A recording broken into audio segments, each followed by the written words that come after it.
Well, according to the Oklahoma State Department of Health, Oklahoma ranks 39th in the nation for adult smoking, compared to 47th in the nation just 1 year ago.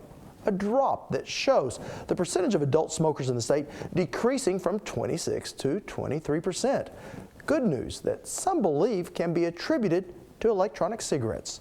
Joining me now is our Andy Barth. Well, Rob, e-cigarettes were made popular in China and were introduced to the U.S. in 2006. And while some worry about the long-term effects, many smokers are turning to these tobacco-free devices to help curb an addictive habit. Forget the heat and offensive odor.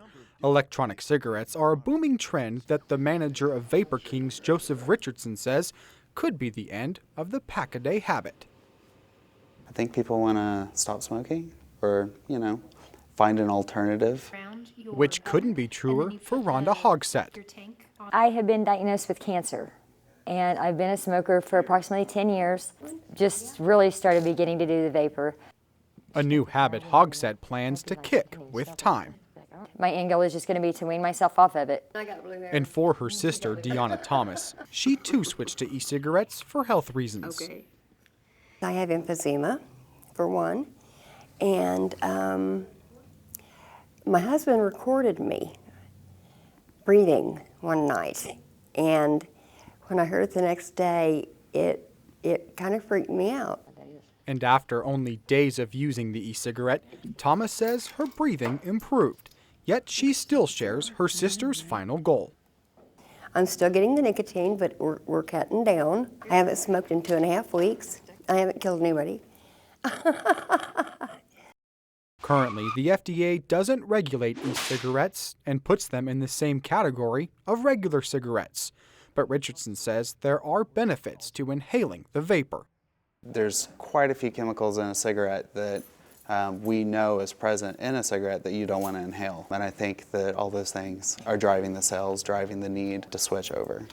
Yet despite the overwhelming rise in e-cigarette popularity, health concerns still linger, which is why Oklahoma lawmakers held an interim study to learn more about the product.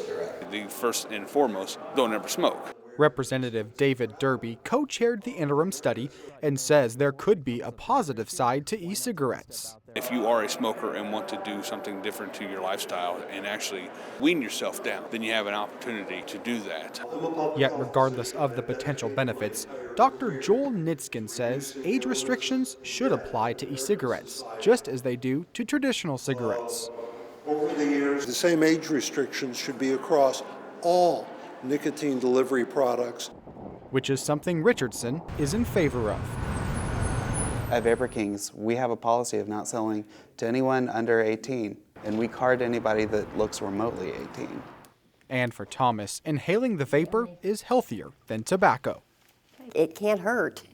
I mean, it's got to be better for you than all the tars, all the crud that goes into your lungs.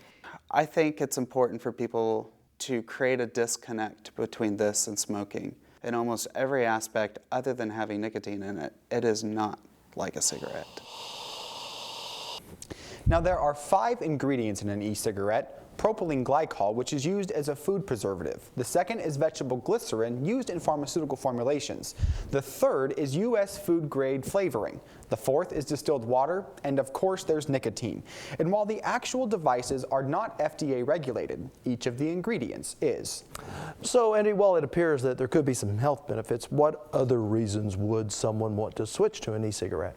Well, Rob, proponents of e-cigarettes say aside from the absence of tobacco and other carcinogens, e-cigarettes are more cost-effective than traditional cigarettes. Now, consider this. The average cost of a pack of cigarettes in the U.S. is around $6.